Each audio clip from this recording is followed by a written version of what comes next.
Miles Anthony Thomas is an interdisciplinary artist and writer based in Washington, D.C., studying library and information science at the Rutgers School of Communication and Information, Rutgers State University of New Jersey, New Brunswick. He is received as BFA from the Cooper Union for the Advancement of Science and Art, New York, New York, Art 2017. He was a merit selected apprentice of both artists Dan Steinhilber and Stan Squirewell.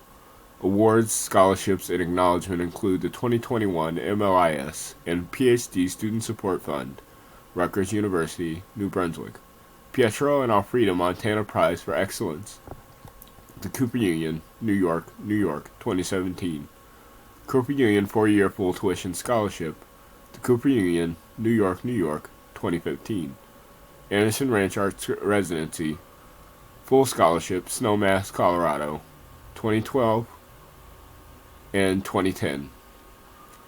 Jim Mayo Arts Award, Erica Thyme Theater Company, Washington, D.C., 2010.